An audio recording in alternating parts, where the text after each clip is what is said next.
అందరికీ నమస్కారం. అమ్మ మాట అమ్మాయి బాట ఛానల్కి స్వాగతం. కథ చెప్పుకుందామా?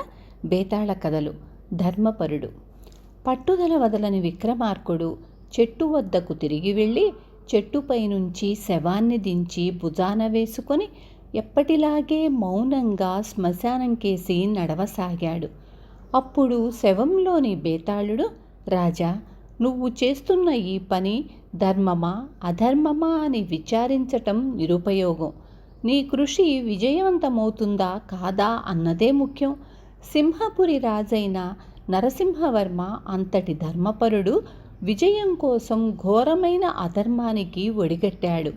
శ్రమ తెలియకుండా నీకు అతని సంగతి చెబుతాను, విను అంటూ ఇలా చెప్పసాగాడు. సోణపురం రాజు జయపుర రాజుకు సామంతుడు. సోణపురం చిన్న రాజ్యమే అయినా మంచి వనరులు కలది. జయపురం రాజు జయదేవుడు సోణపురాన్ని రక్షించటమే కాక దాని సిరి సంపదలను అభివృద్ధిలోకి తెచ్చాడు. ఆ కారణం చేతనే మణిపుర రాజు మణిమంతుడికి సోణపురం మీద కన్ను పడింది. అతడు ఆకస్మికంగా ఆ చిన్న రాజ్యం మీద దాడి చేసి ఆక్రమించుకున్నాడు. ఈ సంఘటనతో జయదేవుడు పెద్ద చిక్కులో పడ్డాడు. సోణపురాన్ని రక్షించే భారం తన మీద ఉన్నప్పటికీ మణిమంతుణ్ణి యుద్ధంలో జయించగల బలం అతనికి లేదు. అందుచేత అతను తన మంత్రి సలహాపైన సింహపుర రాజైన నరసింహవర్మ సహకారాన్ని అర్థించాడు. జయపురానికి సింహపురానికి అనాదిగా మైత్రి ఉంది. నరసింహవర్మ పేరు మోసిన ధర్మపరుడు జయపురానికి సోణపురానికి ఏర్పడిన సమస్యలు పరిష్కరించడానికి తాను తోడ్పడటం ధర్మమని నమ్మి మణిపురం మీదకు యుద్ధానికి బయలుదేరాడు. ఉభయ పక్షాలకు 2 రోజుల పాటు యుద్ధం సాగినాక విజయం మణిపురానికి లభించటం ఖాయం అని స్పష్టంగా తేలిపోయింది. ఆ పరిస్థితిలో జయదేవుడు నరసింహవర్మకు ఒక కపటోపాయం సూచించాడు.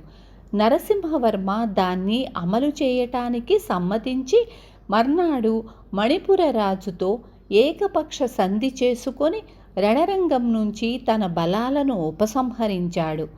ఆ రాత్రి మణిపుర సైనిక శిబిరంలో సైనికులు, సేనాధిపతులు విజయోత్సాహంతో తాగి తందనాలాడుతూ ఉండగా జయపుర సైనికులతో పాటు సింహపురి సైనికులు కూడా వచ్చిపడి మణిపుర సైనికులను దారుణంగా వధించి మణిపుర రాజును బందీగా పట్టుకున్నారు.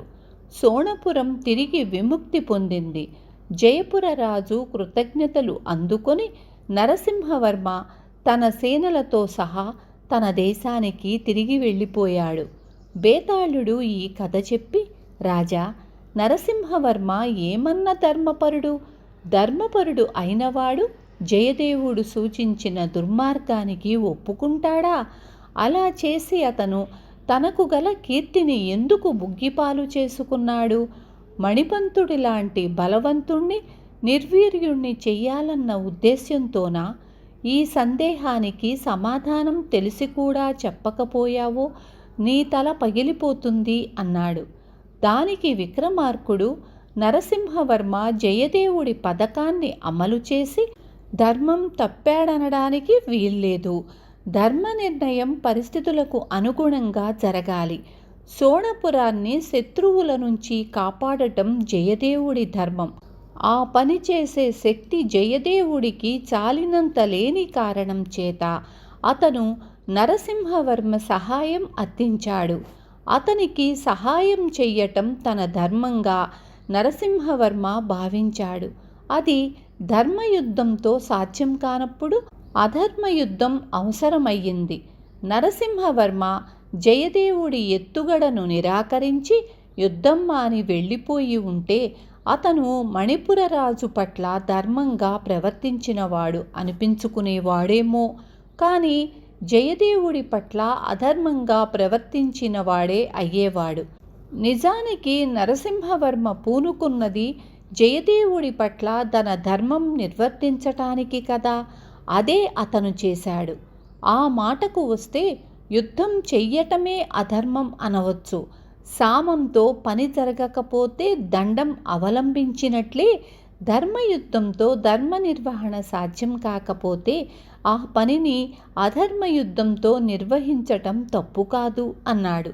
రాజుకు ఈ విధంగా మౌనభంగం కలగగానే బేతాళుడు శవంతో సహా మాయమై తిరిగి చెట్టెక్కాడు. విన్నారు కదా. రేపు మళ్ళీ ఇంకొక మంచి కథతో మీ ముందుకొస్తాను.